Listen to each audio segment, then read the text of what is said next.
Olá pessoal, aqui quem fala é o Wagner do canal Casos Ufológicos e atendendo o pedido de 56 inscritos, hoje trago o caso Nelson Tasca.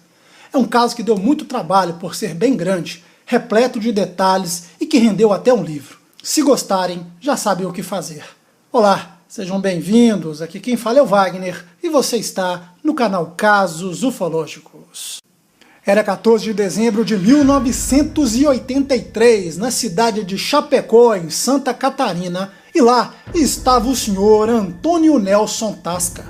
Neste dia, o corretor de imóveis, morador da cidade de Barreiros, na Bahia, tentava vender alguns terrenos na cidade vizinha e foi visitar o senhor Pedro Sela, um cliente em potencial. Mas infelizmente o cliente não estava e Tasca decidiu retornar para casa. Já por volta das 20 horas, Nelson Tasca acelerava sua Brasília e já aos 6 quilômetros de Chapecó decidiu cortar caminho por uma estrada de terra que dava acesso à granja do Sr. Toso. Após dirigir por quase 5 minutos, parou o veículo bruscamente. Também pudera, Tasca se deparou com um objeto esverdeado, com cerca de 10 metros de comprimento e inúmeras janelas à sua frente. Intrigado, se perguntava o que teria acontecido àquele ônibus estacionado em meia estrada. Curioso, após desligar os faróis e o motor do carro, caminhou para próximo do ônibus. Já chegando bem perto, o corretor ficou atônito. Com 10 janelas, o objeto plainava pouco acima do chão. Naquele instante, Tasca sentiu uma intensa onda de calor que o fez se afastar, caminhar para trás, mas sempre de frente ao aparelho. Após tocar a maçaneta do carro, a parte de baixo do objeto saiu um feixe de luz brilhante, na cor amarela, semelhante a um tapete em direção ao corretor. O Sr. Tasca observava o tapete luminoso passando debaixo dos seus pés, em um vai e vem entre o objeto e os seus pés. E esse vai e vem tinha um propósito.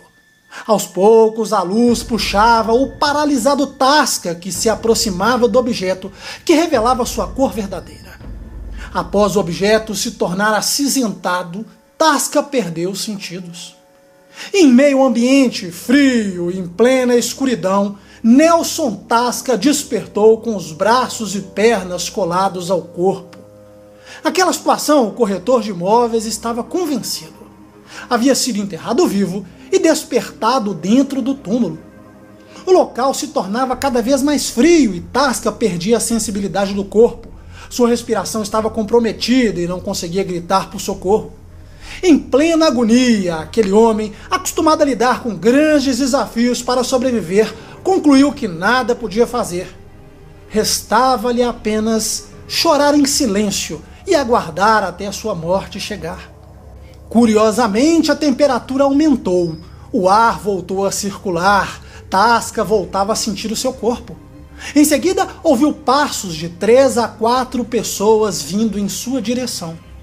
Um deles ficou à sua esquerda, enquanto os outros realizavam algum tipo de análise em seu corpo. Estes seres realizavam batidas na perna de Tasca e se comunicavam em uma linguagem desconhecida, composta de grunhidos, horas mais longos, horas mais curtos, variando o timbre. A seguir, os tripulantes o levaram para outro local, onde o colocaram no chão e acenderam uma luz. O corretor se viu nu em um ambiente de cerca de 3 metros de largura, sem portas ou janelas. Tasca conseguiu se levantar, observou suas roupas e calçados e apalpou as paredes, que eram polidas e feitas de alumínio. E uma porta se abre, e na sala entra uma moça de aproximadamente 1,20 m de altura, com cabelos claros caídos até o ombro. De pele clara, olhos azuis amendoados, mais afastados dos que os dos seres humanos, a mulher estendeu a mão à Tasca em um gesto amistoso. Após se tocarem, o corretor sentiu uma profunda paz, alegria, saudade e várias sensações. Incrivelmente abalado com o que acabava de sentir, Tasca formulava perguntas, mas antes de dizê-las, as respostas surgiam à sua mente. E por telepatia, a mulher lhe disse que seu nome era Cabalá. Ela era mensageira do mundo de Agali e estava em missão de paz e amor. Se encontravam no oceano, a 180 metros abaixo do nível do mar. E Tasca, atônico com tudo aquilo, sentiu uma sede intensa e uma ligeira confusão mental. E mais uma vez, antes de dizer, lhe veio a resposta. Kabbalah lhe informou que deveria beber água e tudo ficaria bem. Ao olhar para o lado, Tasca notou que à parede havia um objeto com cerca de 1 metro de comprimento com 10 botões vermelhos. Após Kabbalah apertar um dos botões, abriu-se uma gavetinha que continha 2 recipientes em formas de bisnagas e deu a Tasca, que bebeu um líquido inodoro e incolor. Após beber o primeiro frasco, Kabbalah lhe deu o segundo e Tasca o bebeu. O primeiro líquido foi descrito como mais leve que a água e o segundo que tinha um sabor semelhante ao de amoras brancas. E Kabbalah continuou lhe dizendo que a confusão mental passaria e que ambos deveriam cumprir uma missão muito importante na qual foram escolhidos. Após isso, Tasca seria devolvida a seu mundo. Caso contrário, seria levada a um lugar bem distante. O ser continuou explicando que o corretor foi escolhido para transmitir mensagem aos co-cidadãos da Terra. Embora não fosse rico ou influente, sua escolha se deu, porque sempre acreditou na existência de extraterrestres e perdia isso há anos. Nesse instante, um desejo sexual imenso passou a tomar conta de Tasca, e Kabbalah se aproximou, na medida em que uma espécie de mesa surgiu da parede da sala. Não haviam encostos, braços ou pernas de suporte, mas Kabbalah afastou-se, levantou seu vestido e deitou-se olhando para Tasca. O corretor e a tripulante desconhecida tiveram uma breve relação sexual e, ao final do processo, Kabbalah lhe falou pela primeira vez sem o uso do meio telepático. A mulher pronunciou a palavra amor com um leve sotaque, algo do tipo amor, esboçando um leve sorriso, mas seu olhar era de profunda tristeza. Pouco depois, já recompostos, Kabbalah lembra a Tasca que ele deveria ser o porta-voz e transmitir uma mensagem ao povo da Terra. Sabedor de que não conseguiria se lembrar, Tasca disse que não estaria apto para a missão. A tripulante apertou um outro botão do painel, onde se abriu uma divisão maior, de onde tirou um diadema, colocando sobre a cabeça de Tasca. Com este objeto, Tasca se lembraria da mensagem para sempre, após Kabbalah lhe dizer por 2 vezes. E a advertência da mensageira Kabbalah, do mundo de Agali, para todos os povos da Terra foi a seguinte: é preciso que sejam imediatamente desativadas as armas de guerra, capazes de acabar com qualquer espécie de vida aqui existente.